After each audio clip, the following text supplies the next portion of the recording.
So எல்லாருக்கும் வணக்கம். பத்திரிகை ஊடக நண்பர்களுக்கு என்னுடைய நன்றியை தெரிவிச்சுக்கிறேன். ஸோ மார்கழியில் மக்கள் இசை இந்த வருடம் 6வது வருடமாக தொடர்ந்து நம்ம இதை பண்ணிருக்கோம். நீலம் பண்பாட்டு மையம் மூலமாக இதை தொடர்ந்து நிகழ்த்திட்டு இருக்கோம். ஒவ்வொரு வருடமும் இப்போ மார்கழி மக்கள் இசை ஆரம்பத்தில் வந்து வானம் ஃபெஸ்டிவலாக ஸ்டார்ட் பண்ணோம். ஸோ அது வந்து ஒரு 3 நாள் சாந்தம் இந்த ஸ்கூலில் கிரவுண்டில் வந்து பண்ணோம். ஒரு பெரிய சக்ஸஸ்ஃபுல்லான ஒரு ஈவெண்ட்டாக நிகழ்ந்தது. ஸோ அதன் பிறகு முதல்ல 6 நாள் நிகழ்வாக நிகழ்த்தினோம். மதுரை, கோயம்புத்தூர் மாதிரியான மாவட்டங்களில் ஆரம்பித்தோம். அதன் பிறகு திரும்பவும் ஒரு பெரிய ஈவெண்ட்டாக சென்னையிலேயே இதை வந்து பண்ணோம். ஒரு பெரிய பிரம்மாண்டமாக நிகழ்ந்தது.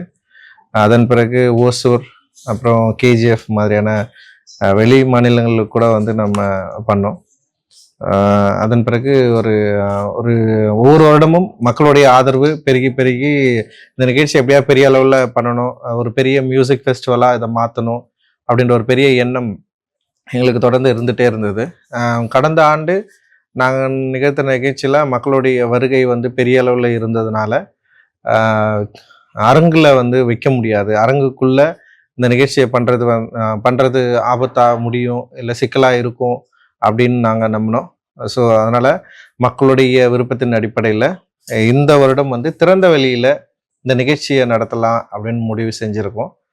பச்சையப்பன் கல்லூரியில் வருகிற 26, 27, 28 3 நாட்களில் மதியம் 2 மணிக்கு ஆரம்பித்து கிட்டத்தட்ட ஒரு 10 மணி வரைக்கும் ஒரு 6 மணி நேரம் 7 மணி நேரம் வந்து தொடர்ந்து இசை நிகழ்ச்சிகள் நிகழ்த்த இருக்கிறோம். இதில் பல இசைக்கலைஞர்கள், நாட்டுப்புற இசைக்கலைஞர்கள், பறை இசைக்கலைஞர்கள், இண்டிபெண்ட் ஆர்டிஸ்ட், அது மாதிரி ஃபோக் ஆர்டிஸ்ட், ஸோ இவங்க எல்லாருமே வந்து கலந்துக்க போகிறாங்க. வெறும் தமிழ்நாடு மட்டும் இல்லாமல் இந்தியாவில் உள்ள பல மாநிலங்களிலிருந்து நிறைய இசைக்கலைஞர்கள் வர இருக்கிறாங்க. அவங்க எல்லாரும் இந்த நிகழ்வில் வந்து கலந்துக்க இருக்காங்க. 500க்கும் மேற்பட்ட இசைக்கலைஞர்கள் நமக்கு முன்னாடி இந்த மேடையில் ஏற போகிறாங்க. அண்டு எல்லா வருடமும் போல் இந்த வருடமும் நிறைய திரைக்கலைஞர்கள், அரசியல் பிரமுகர்கள் மற்றும் வந்து ஆக்டிவிஸ்ட், இவங்க எல்லாருமே நம்ம நிகழ்வுக்கு வர இருக்கிறாங்க. இந்த நிகழ்வு இந்த ஆண்டு வெளியில் பிரம்மாண்டமாக நிகழ்த்த இருக்கிறோம்.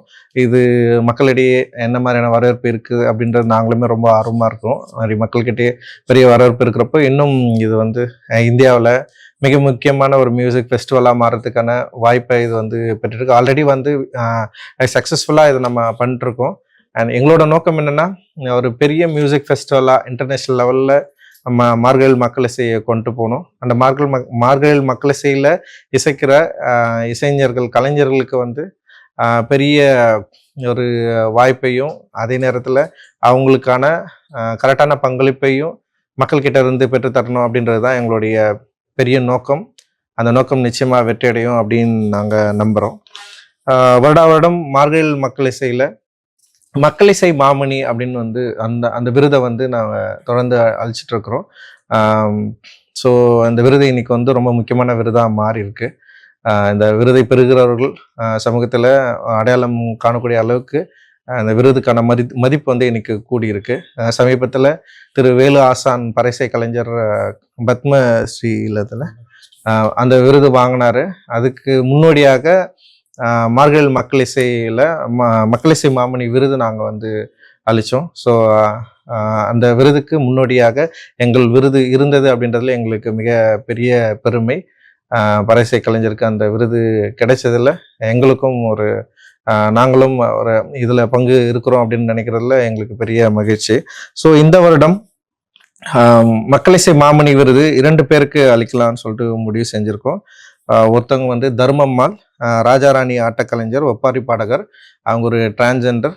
அவங்க 1970களில் மதுரை வட்டாரங்களில் இந்த நிகழ்ச்சி வந்து நடத்தப்படுறது உண்டு. அப்போ வந்து ஆண்களே பெண் வேஷம் அணிந்து தான் ராஜாராணி ஆட்டத்தை வந்து ஆடுவாங்க. அண்டு இவங்க தான் ஃபர்ஸ்ட் டைமாக திருநங்கை உள்ள வந்து ராஜாராணி ஆட்டம் ஆடி மக்களிடையே ஒரு பெரிய வரவேற்பு பெற்ற ஒரு கலைஞர், ரொம்ப முக்கியமான ஒரு கலைஞராக கருதப்படுறதுனால அவங்களுக்கு வந்து இந்த வருடம் மக்கள் இசை மாமணி விருது வந்து தரலாம் அப்படின்னு முடிவு பண்ணியிருக்கோம். அவரோட சேர்ந்து எஸ் மூர்த்தி, நாதஸ்வர கலைஞர். இவரும் வந்து கிட்டத்தட்ட பல தலைமுறைகளாக இவங்களுடைய குடும்பம் நாதஸ்வரம் தவில் வாசிக்கிற ஒரு குடும்பமாக இருக்குது. கிட்டத்தட்ட 19 வயசில் அவர் வந்து தன்னுடைய நாதஸ்வரம் இசைக்கலைஞராக தன்னுடைய வாழ்க்கையை ஆரம்பித்து இத்தனை காலத்துக்கு வந்து தொடர்ந்து அவர் பண்ணிகிட்ருக்காரு. அதோட நிறைய யங்ஸ்டர்ஸை வந்து உருவாக்கியிருக்காரு. அவருக்கு பின்னாடி நிறைய இசைக்கலைஞர்கள் அவரை பின்தொடர்ந்து வந்திருக்காங்க. ஸோ அவரை கௌரவிப்பதில், அவருக்கு மக்கள் இசை மாமணி விருது தருவதில் நீலம் பண்பாட்டு மையம் வந்து பெருமை கொள்கிறது. அண்ட் இந்த இந்த 2 விஷயம், இந்த 2 பேருக்கு விருது அளிப்பதில் எங்களுக்கு மிகப்பெரிய மகிழ்ச்சி. இதோட இந்த நிகழ்ச்சியில் பல அரசியல் பிரமுகர்கள், திரை கலைஞர்கள் அண்ட் மக்கள் பெரிய அளவில் கூடுவாங்க அப்படின்னு நாங்கள் எதிர்பார்க்குறோம். இந்த நிகழ்வு பெரிய வெற்றி பெற மக்களுடைய ஆதரவு எங்களுக்கு தேவை. ஊடக நண்பர்களோட ஆதரவு எங்களுக்கு தேவை. மகிழ்ச்சி. மயிலாப்பூர் ஃபைனான்ஸ் இதுக்கெல்லாம் வந்து ஒரு குரூப் மார்கழி இருந்தாங்க, போட்டியாக ஆரம்பிச்சு. ஆனா மியூசிக் அகாடமில தான் அந்த சங்கீத கலாநிதிக்கு ஒரு கொஞ்ச நாள் சொல்லிட்டு இருந்தாங்க. அதே மாதிரி நீங்க மக்கள் இசை மாமணி இருக்கீங்க, அதுக்கு போட்டியா பண்ணுதா இல்ல வந்து நம்ம கலைகளை நீங்க பண்ணணும் பண்ணீங்களா?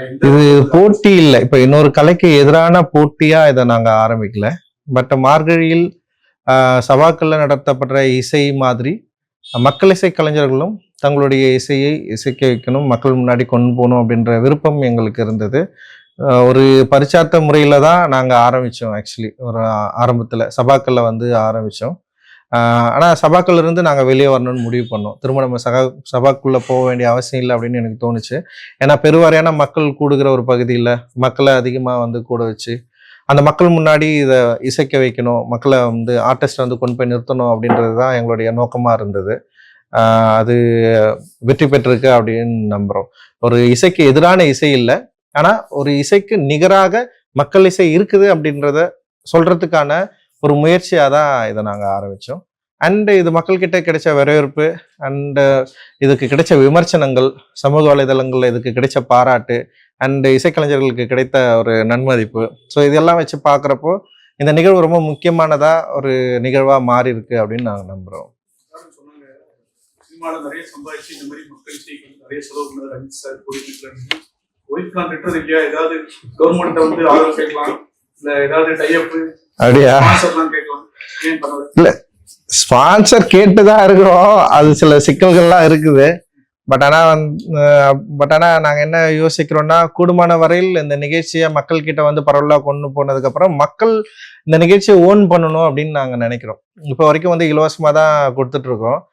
இப்போ இந்த டோனர் பாஸ்ன்னு சிலதை அறிவிச்சிருக்கிறோம். டோனர் பாஸ்ன்னா வந்து லைக் விருப்பப்படுறவங்க எங்களுக்கு வந்து காசு கொடுக்கலாம். ஸோ இந்த மாதிரி ஒரு அமௌண்ட் இருக்குது, நீங்கள் வந்து ஹெல்ப் பண்ணலாம் அப்படின்னு தான் நாங்கள் கேட்டிருக்கிறோம். அதுக்கு சில மக்கள் வந்து ஆதரவு தெரிவிச்சுக்கிறாங்க. அண்ட் இது ஒரு மக்களுடைய ஒரு இசை கொண்டாட்டமாக, மக்களுடைய ஒரு ஃபார்மாக இதை மாற்றுறது மூலமாக, அவங்க ஓன் பண்ணுறது மூலமாக இது வந்து இன்னும் பரவலாக கவனம் பெறும் அப்படின்னு நான் நினைக்கிறேன். அண்ட் ஸ்பான்சர்ஷிப் இருக்குது. சில பேர்கிட்ட நாங்கள் வந்து போயிருக்கோம். ஆனால் இந்த டைமிங் சென்ஸ், இப்போ நான் வந்து சினிமாவில் ரொம்ப பிஸியாக இருக்கிறதுனால என்னால் வந்து இதை வந்து கரெக்டாக ஃபாலோ பண்ண முடியல. அதனால் ஒவ்வொரு முறையும் நாங்கள் என்ன பண்ணுறோன்னா வந்து நாங்கள் ட்ரை பண்ணுறோம், பட் ஆனால் பிரேக் ஆகுது. அதனால் வேறு வழியில் நம்மளே பண்ணிக்கலாம் அப்படின்னு சொல்லிட்டு ட்ரை பண்ணிட்டே இருக்கோம். அண்ட் இதுக்கு வந்து நிறைய பேர் ஹெல்ப் பண்ணுறாங்க. மறைமுகமாக நிறைய பேர் வந்து எனக்காக இப்போ நீலம் ட்ரஸ்ட்டுக்கு அவங்க வந்து அவங்களுடைய உதவி செய்கிறாங்க. அவங்க இல்லாமல் நாங்கள் இதை பண்ணல. சின்ன சின்ன உதவிகள், பெரிய உதவிகள் கூட வந்து நம்ம எதிர்பார்க்கறதில்ல. முடிந்த அளவுக்கு வந்து அவங்க மாரல் சப்போர்ட்டாக இருக்கலாம், எழுதுறதா இருக்கலாம், இந்த நிகழ்ச்சியை பற்றி அந்த மாதிரி நிறைய பேர் ஹெல்ப் பண்ணுறாங்க. ஸோ அந்த ஹெல்ப் மூலமாக தான் நாங்கள் இதை பண்ணிட்டுருக்கோம். அண்டு விரைவில் இது மக்களுடைய நிகழ்ச்சியாக மாறும். அப்படி மாறுறப்போ இன்னும் ஒரு பெரிய நிகழ்வாக மாறும். அப்போது ஸ்பான்சர்ஸ் டெஃபினட்டாக உள்ளே வருவாங்க. ஸ்பான்சர்ஸ் வேணான்லாம் சொல்லலை, ஆனால் எங்களுக்கு இருக்கிற லிமிடேஷனுக்குள்ளே இப்போ வேலை செஞ்சுட்ருக்கோம். ஆக்சுவலி சினிமாவை தாண்டி சமூக பங்களிப்பு செய்கிற நிறைய விஷயங்களை வந்து நீலம் பண்பாட்டு மையமும் ரஞ்சித்தும் சேர்ந்து பண்ணிட்டு இருக்காங்க. இந்த மார்கழியில் மக்கள் இசை தொடங்குறதுக்கான அந்த நோக்கம் நிறைவேறியிருக்கா? இது சமுதாயத்தில் ஒரு தாக்கத்தை ஏற்படுத்திருக்குதான் நீங்க நினைக்கிறீங்களா? அதை நான் ஆரம்பத்திலே சொன்ன மாதிரி ஃபர்ஸ்ட் ஒரு பரிச்சார்த்த முறையில் தான் ஆரம்பித்தோம். இப்போ என்னன்னா, அமெரிக்காவில் வந்து பிளாக் ஆர்டிஸ்ட் மூவ்மெண்ட்னு ஒன்று இருந்தது. கற்பர்கள் வந்து தங்களுடைய இசையையும் தன்னுடைய அரசியல் விஷயத்தையும் வந்து ஒரு மூவ்மெண்ட்டாக மாற்றி மக்கள்கிட்ட கொண்டு போனாங்க. அது பெரிய அளவில் சக்ஸஸ் ஆச்சு. ஸோ அந்த மாதிரி தான் தமிழ்நாட்டில் நம்ம வந்து ட்ரை பண்ணோம். குறிப்பாக இந்தியாவில் நம்ம வந்து ட்ரை பண்ணிருக்கோம். அண்டு மார்கழி மக்கள் இசையை பொறுத்த வரைக்கும் எல்லா மக்களும் கூடுகிற ஒரு நிகழ்வாக இருக்குது. எல்லாரும் உள்ள வராங்க. குறிப்பாக யங்ஸ்டர்ஸ் மேக்ஸிமம் லெவலில் வந்து இதுக்கு பெரிய சப்போர்ட் தராங்க. ரொம்ப கலெக்டிவான ஆர்டிஸ்ட்டை நாங்கள் இன்வைட் பண்ணுறோம். அண்டு அதனால இது வந்து இன்னும் கொஞ்ச நாள்ல என்ன கேட்டிங்கன்னா இது மக்களுடைய திருவிழாவா மாறும். நாங்கள் நினைச்சதை ஈஸியாக வெற்றி அடைய முடியும் அப்படின்னு நான் நினைக்கிறேன். அண்ட் அந்த இடத்துல இந்த நமக்குள்ள இருக்கிற சமூக சிக்கல்கள் அதை பற்றி பேசக்கூடிய, பாடக்கூடிய, கேட்கக்கூடிய, புரிந்து கொள்ளக்கூடிய ஒரு பெரிய ஸ்பேஸ் உருவாகிறத நம்மளால பார்க்க முடியுது. நிச்சயமா மாற்றத்தை நோக்கி மார்கழி மக்கள் இசை போயிட்டு இருக்கு அப்படின்னு நான் நம்புறேன். சமயத்துல ஆளுங்கட்சிக்குள்ளலாம் நிறைய தொடர்பு இருக்கு, கொஞ்சம் பேசுனீங்கன்னா நீங்க தூத்துக்குடி எம்எல்ஏ ஆயிடலாம் அப்படின்னு அவர் சொன்னாரு. எனக்கு வந்து இல்ல சார், ஆனா ரஞ்சித் அண்ணனுக்கு நிறைய ஆர்வம் இருக்கு, அவர் தான் ரொம்ப போல்டா இருக்காரு, அவர் கண்டிப்பா அரசியல் கொண்டு. இன்னும் ஒரு 5-6 மாசத்துல தேர்தல் வருது, என்ன நிலைப்பாடு, என்ன இது உங்களுக்கு பின்னால நீளம்னு ஒரு பெரிய அப்படியா? இன்னும் வந்து தேர்தல் நிலைப்பாடு அளவுக்கெல்லாம் அதை யோசிக்கல. பட் அரசியல் ரீதியான கருத்துக்கள், அரசியல் ரீதியான இப்போ எண்ணங்கள் நிச்சயமா இருக்கு. அது ஒரு ப்ராசஸ் தான் அது. அதனால வந்து அது இப்போ பேச வேண்டிய தேவையில்லை அப்படின்னு நினைக்கிறேன். அதே நேரத்துல வந்து தேர்தல் ரீதியாகவும் அமைப்பு ரீதியாகவும் இப்போ ஓட்டு ரீதியாகவும் எனக்கு சில எண்ணங்கள் இருக்கு. அது நம்ம பின்னாடி வந்து நம்ம டிஸ்கஸ் பண்ணலாம். இப்போ இங்க வேணாம்னு நான் நினைக்கிறேன். ஆக்சுவலி நேரடி அரசியல் எப்படிங்க இந்த வருஷத்துல வர முடியும்? இன்னும் பண்ண வேண்டிய படம்லாம் இருக்கு, கொஞ்சம் வேலைகள்லாம் இருக்கு. அப்புறம் வந்து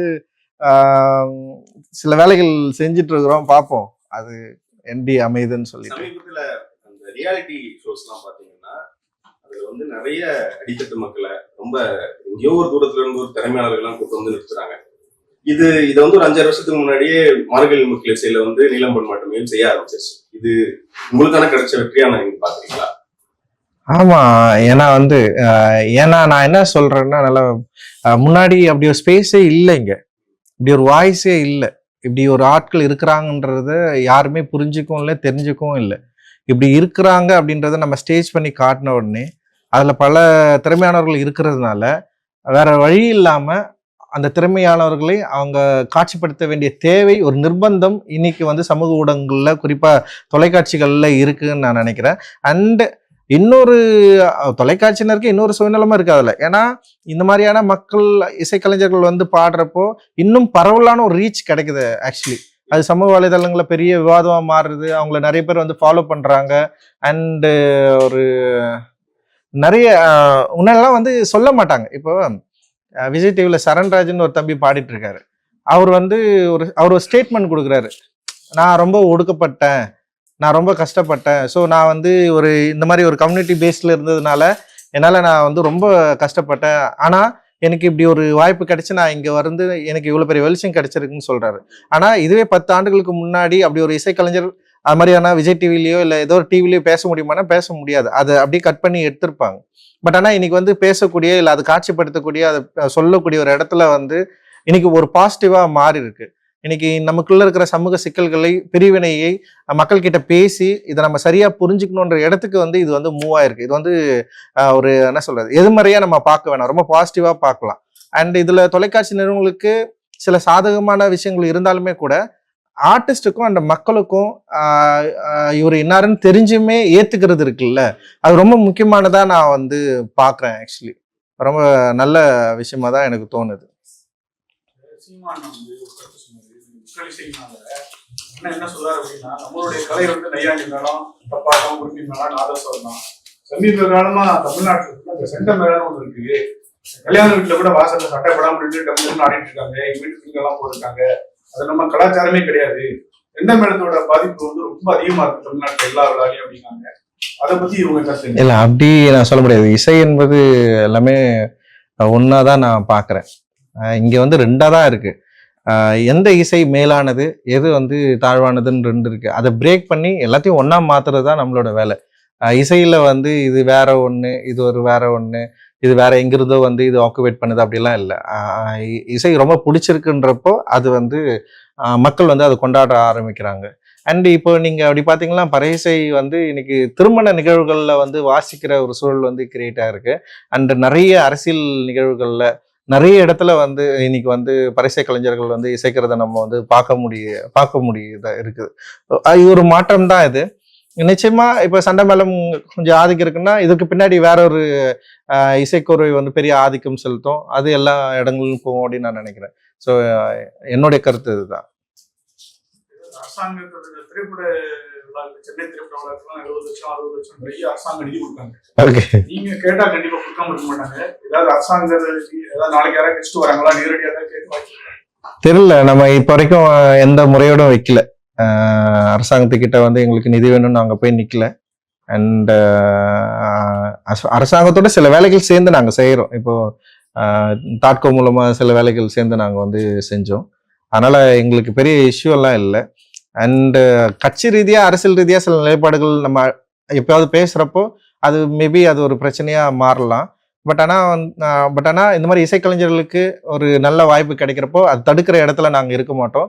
அது அரசாங்கம் இசைக்கலைஞர்களுக்கு செய்ய வேண்டியது செய்யணும்னு நினைச்சாங்கன்னா அவங்க இசைக்கலைஞர்களை நம்ம நேரடியாக அரசாங்கத்துக்கு தொடர்பு பண்ணி அவங்களுக்கு வேண்டியதை நாங்கள் வந்து வாங்கி தருவோம். அதில் எங்களுக்கு எந்த பிரச்சனையும் இல்லை. ஆக்சுவலி 2026 சொல்லிட்டீங்க பிரமாட்டான்னு. சரியா? சார்பட்டா பிரபலருக்கு வெயிட்டும் இருக்கு. அடுத்து 31 ஒரு 5 வருஷம் கழிச்சு அப்படியா? நீங்களும் ஒரு அரசியல் கட்சியா வச்சுக்கோங்க. கண்டிப்பா உங்களுக்கு இந்த தம்பி ஓட்டு அந்த அண்ணா ஓட்டு எல்லாம் யார் ஓட்டுன்னு ஒரு இது வரும். அப்ப நீங்க எவ்வளவு சீட்டு எந்த கூட்டணியில கேட்டாலும் கொடுப்பாங்க. அடுத்த தேர்தலையாவது ஏதாவது 234 சீட்டு கேட்பேன். அவ்வளவுதான். யாருக்கிட்ட நம்ம எதுக்கு போய் கேட்கணும்? அதெல்லாம் பிரச்சனை இல்லை, பாத்துக்கலாம். சார் இன்னும் டைம் இருக்கு சார், யோசிப்போம். முதல்ல வேலையெல்லாம் செய்வோம், செஞ்சுட்டு அப்புறம் டெஃபினட்டா யோசிப்போம். Okay, thank you. ரொம்ப நன்றி உங்களோட சப்போர்ட்டு. ஏன்னா நம்ம நிறைய பேரை இன்வைட் பண்ணல, கொஞ்சம் குறைவாக தான் நம்ம எல்லாரும் இன்வைட் பண்ண. ஒரு பெரிய ஒரு மீட்டிங் மாதிரி மாறிடக்கூடாதுன்னு எனக்கு, ஏன்னா இந்த கேள்வி பதில் சொல்றது சரி ஓகே அது பெரிய ப்ரெஷராக மாறிடக்கூடாதுன்னு நான் நினச்சேன். ஸோ அதனால தான் நிறைய பேரை இன்வைட் பண்ணல. குடும்பத்தினரை நம்ம நண்பர்கள். இப்போ நமக்கு இங்கே இவர் குணா அங்கே அவரு தான் இது வந்து திடீர்னு ஏற்ப எனக்கு என்னன்னா குணா என்ன சொன்னார்னா இன்டர்வியூ மாதிரி இருக்கும் அப்படின்னு சொன்னாரு. இங்கே பார்த்தா வந்து ப்ரெஸ் மீட் மாதிரி இருந்தது. அண்ட் தேங்க்யூ, நீங்கள் வந்தது ரொம்ப சந்தோஷம். உங்களுடைய சப்போர்ட் எங்களுக்கு ரொம்ப ஹெல்ப்ஃபுல்லாக இருக்குது. எல்லா காலகட்டத்திலையும் ஊடக நண்பர்கள் எங்களோட சேர்ந்து நிற்கிறீங்க. ரொம்ப நன்றி. தேங்க்யூ.